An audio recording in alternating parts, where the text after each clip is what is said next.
Halo, selamat siang semua dan selamat siang.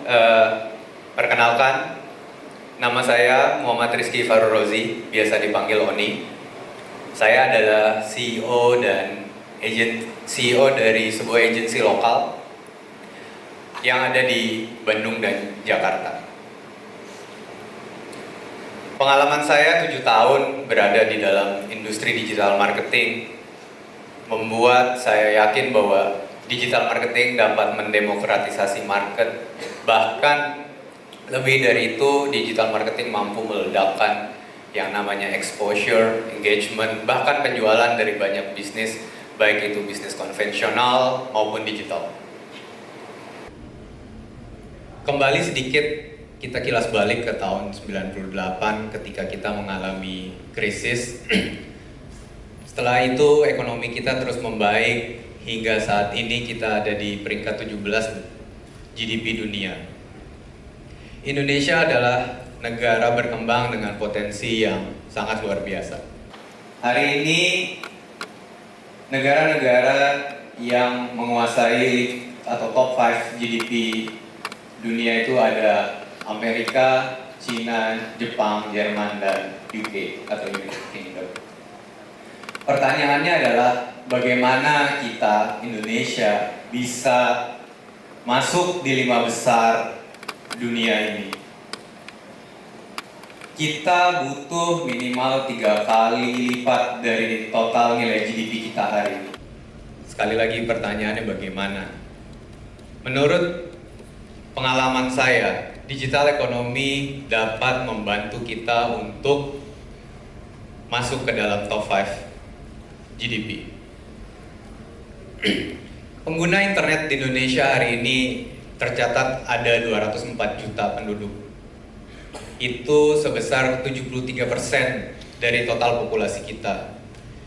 Ini secara persentase kalah jauh dibanding negara-negara maju yang mungkin penetrasi internetnya sudah 99 bahkan 100%. Maka dari itulah internet menurut saya adalah kunci dari transformasi ekonomi kita. Bahkan internet bisa melebihi transformasi seperti mesin uap, listrik, ataupun semikonduktor. Karena internet bisa mendemokratisasi market baik itu pembeli dan penjual. Mungkin kita kilas balik dikit, 20 tahun yang lalu ketika teman-teman di sini ingin memulai bisnis, pilihannya itu nggak banyak. Pilihannya itu cuma berjualan di offline store atau membuka store sendiri secara offline. Lalu pemasarannya melalui TV, billboard, koran, radio, dan media-media konvensional lainnya. Yang itu membutuhkan kapital yang sangat besar. Lalu muncullah internet, yang dimana semua orang hari ini bisa berjualan, bahkan bisa dengan ekosistemnya yaitu sosial media dan digital marketing. Internet bisa memberikan kita ruang untuk sama-sama punya kesempatan yang sama dengan korporasi-korporasi besar lainnya untuk bersama-sama bersaing di dunia digital. Ini yang membuat UMKM kita punya kesempatan yang sama. Hari ini yang ada di Jakarta, Semarang, Kalimantan, bahkan di ujung Indonesia pun punya kesempatan yang sama untuk memulai bisnisnya dan bersaing antara satu yang lain dan yang lainnya. Yang ada di Jakarta, Semarang, Kalimantan, bahkan di ujung Indonesia pun punya kesempatan yang sama untuk memulai bisnisnya dan bersaing antara satu yang lain dan yang lainnya. Pengalaman pribadi saya ketika menjalankan bisnis digital marketing, saya sering ketemu dengan klien-klien yang berasal dari daerah yang mungkin kita juga tidak pernah terfikirkan. Oh, ternyata ada ya bisnis sebesar ini di daerah tersebut, yang saya rasa kalau teman-teman di daerah itu dan teman-teman di bisnis itu pun bisa, kenapa yang lain nggak bisa? Mungkin sebelum kita lanjut, saya ingin sedikit jejak pendapat sama teman-teman di sini. Saya punya 3 pertanyaan, ntar teman-teman tinggal boleh angkat tangan ya. Pertanyaan pertama, siapa yang punya akun media sosial lebih dari 2? Oke, boleh turun. Pertanyaan kedua, siapa yang punya akun marketplace lebih dari 2? Oke, terus yang terakhir, siapa yang sedang berbelanja online lebih dari 3 kali dalam 1 bulan terakhir? Ini paling banyak nih angkat tangannya. Terima kasih. Nah, menurut saya, ketika kita ngomongin tentang transformasi internet dan menghubungkan dengan yang namanya digital economics, e-commerce adalah kunci dari semua pertumbuhan yang kita inginkan. Di data pada tahun ini, baru 30 juta orang yang berbelanja atau bertransaksi online yang ada di Indonesia. Dengan 30 juta saja, kita sudah ada di peringkat 9 dunia di bagian e-commerce. Dengan transaksi sebesar 59 miliar dolar Amerika, yang itu setara dengan 4,57% GDP Indonesia. Transaksi GMV e-commerce ini naik 50% saat pandemi, saat kita semua orang yang ada di ruangan ini dipaksa untuk mengadopsi ini.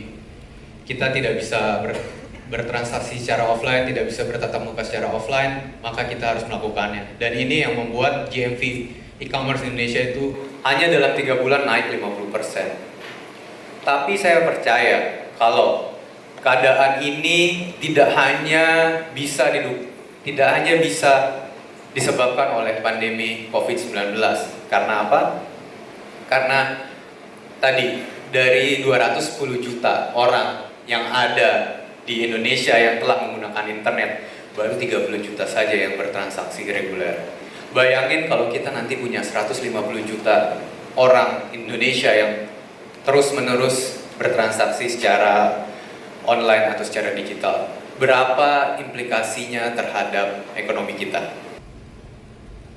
Saat hari ini Kementerian UMKM mencatat kita punya 65 juta UMKM.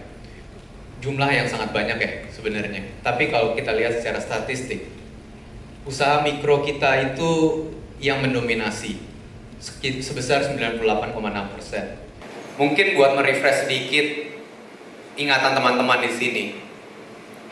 Usaha mikro itu digolongkan sebagai usaha-usaha yang punya revenue tidak lebih besar daripada 300 juta satu tahun.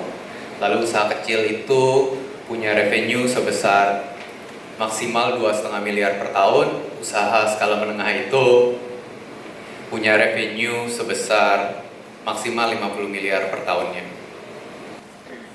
Bisa kita bayangkan lagi nih, saya akan banyak mengajak teman-teman untuk membayangkan. Kalau kita bisa mengakselerasi jumlah usaha mikro tadi secara persentase turun, tetapi kita juga bisa mengakselerasi secara number atau jumlah persentase usaha kecil, menengah, bahkan besarnya naik sesuai dengan kenaikan dari jumlah pengguna internet kita. Seberapa besar implikasinya terhadap ekonomi kita dan ekonomi digital kita. Tapi hal ini memang agak sedikit susah dilakukan hari ini. Karena apa? Karena kebutuhan talenta digital kita. Teman-teman bisa cari beberapa pertanyaan mulai dari Menteri Kemenkominfo hingga Pak Presiden Joko Widodo pernah bilang kalau kita kekurangan talenta digital.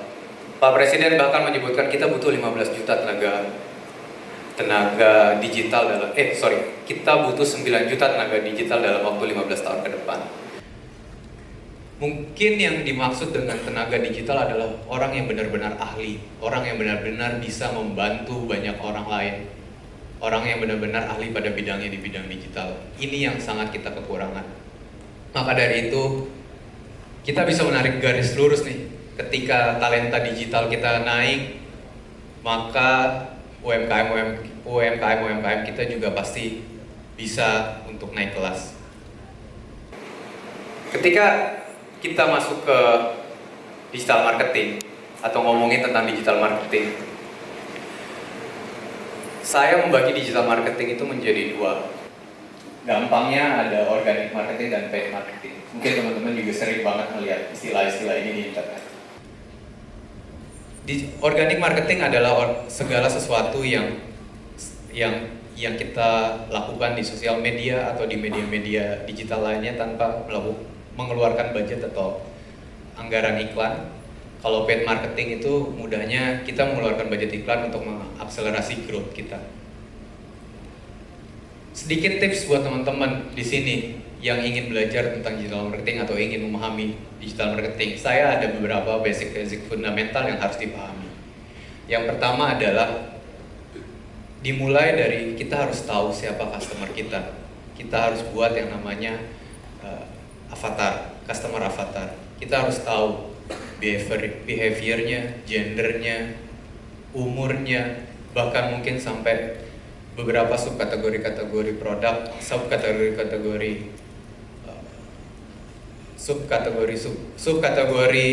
yang memang sangat spesifik untuk mereka. Dari situ kita bisa menurunkan hal ini kepada yang namanya benefit, features, guarantee, lalu ke unique selling point, sehingga nantinya kita bisa membuat sebuah offers untuk menjawab problem dari customer yang akan kita tuju. Dan itu semua dimulai dari problem. Apa jawaban yang ingin kita kasih? Setelah mulai dari problem, maka kita bisa menurunkan juga ke yang namanya konten. Menurut saya konten adalah hal yang paling penting ketika kita ingin menang di dunia digital. Kontenlah yang membuat kita berbeda dengan kompetitor, bahkan kontenlah yang bisa membuat kita menang di kategori-kategori tertentu. Karena begitu kita punya konten yang menarik, konten yang spesifik, konten yang pas untuk target audiens kita, dan kita bisa mematch itu dengan offers yang kita buat, itu adalah sebuah senjata yang sangat powerful. Baru setelah itu kita berpikir untuk membuat konten marketing, konten paid marketing yang sesuai dengan alur dari funnel marketing kita. Ini sangat berkaitan juga dengan namanya yang hari ini multi-channel marketing. Semakin banyaknya platform, semakin banyaknya channel, membuat kita tidak bisa menyatukan semua konten untuk semua platform. Ketika kita ngomongin konten, mungkin konten Instagram, Facebook, atau bahkan TikTok, itu sangat berbeda. Jadi kita sudah nggak bisa yang namanya one for all untuk konten. Jadi benar-benar konten ini kita harus customize sesuai dengan behavior dan target audience kita di masing-masing platform. Mungkin 3 tahun yang lalu, nggak usah lama-lama kita tarik mundur, kita nggak pernah punya pikiran kalau kita akan berjualan atau berbelanja langsung di yang namanya live streaming. Tapi belakangan ini sudah banyak dari klien-klien kami yang penjualan live streamingnya bahkan melampaui channel-channel digital mereka lainnya. Maka dari itu, dengan majunya teknologi akan semakin banyak nantinya mungkin platform-platform yang akan muncul. Kita harus tetap agile dan tetap terus berusaha untuk memahami masing-masing platform itu uniqueness-nya, target audience-nya pasti akan berbeda-beda, dan balik lagi kontennya pun pasti berbeda-beda.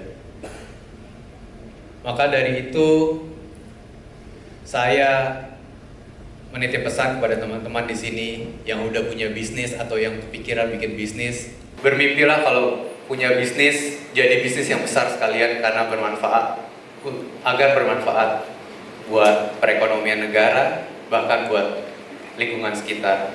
Dan teman-teman yang ingin belajar digital marketing, masteringlah ilmu-ilmunya, karena banyak banget sub-sub digital marketing yang hari ini yang penting banget buat dipelajari dan bisa banget buat kita grow.